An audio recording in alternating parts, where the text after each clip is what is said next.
Globalization began in Britain in the 1980s when Margaret Thatcher dismantled much of manufacturing and poured millions of pounds into building up the arms industry. Indonesia became an important British arms market, and General Suharto was sold everything lethal, from fighter aircraft and missiles to warships and machine guns.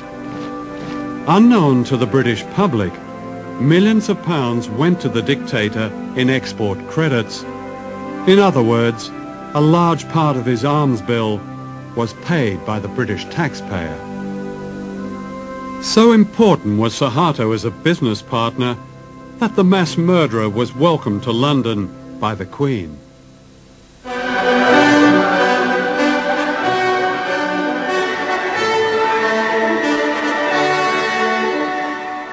Who are the new rulers of the world?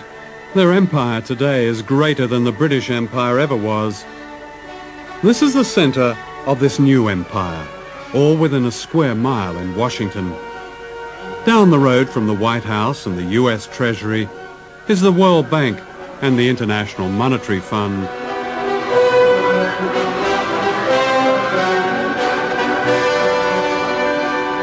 These two bodies are the agents of the richest countries on earth, especially the United States. The World Bank and the IMF were set up near the end of World War II to rebuild the economies of Europe.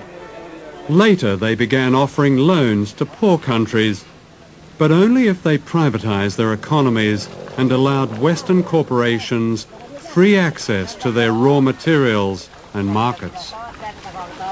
Debt has really been used as an instrument in order for the IMF and the World Bank to get their policies implemented in many developing countries.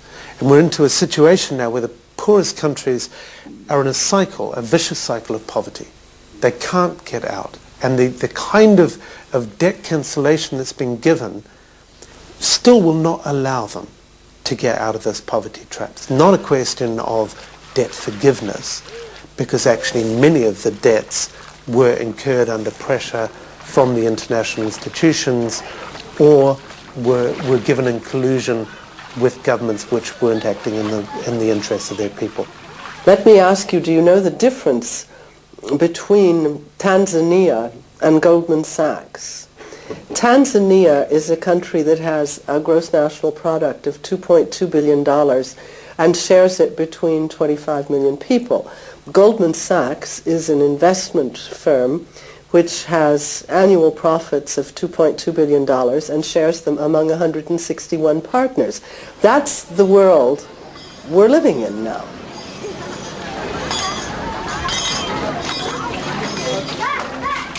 The World Bank says its aim is to help poor people, promoting what it calls global development. It's an ingenious system, a kind of socialism for the rich and capitalism for the poor. The rich get richer on running up debt, cheap labor, and paying as little tax as possible, while the poor get poorer as their jobs and public services are cut back in order to pay just the interest on debt owed by their governments to the World Bank. Here in Indonesia, where most people are poor, the handouts to the rich have been extraordinary, to say the least. Internal documents of the World Bank confirm that up to a third of the bank's loans to the dictatorship of General Suharto went into the pockets of his cronies and corrupt officials. That's around $8 billion.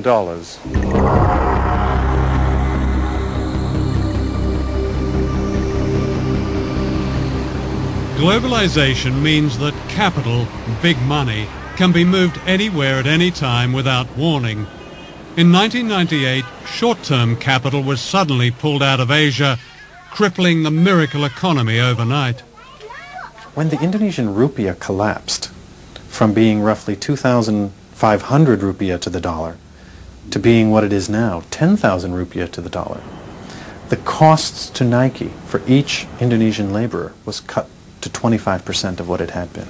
And Nike got a great discount on Indonesian labor as a result, and did not unilaterally raise Indonesian wages to the same standard they had been prior to the devaluation of the rupiah. With the economy collapsed and Indonesia on the verge of revolution, Suharto was forced to step down, having already stolen an estimated $15 billion. During his reign of more than 30 years, Suharto had handed out public utilities to his family and cronies. They owned most of the national power grid. Nothing was overlooked, from TV stations to a monopoly on taxis.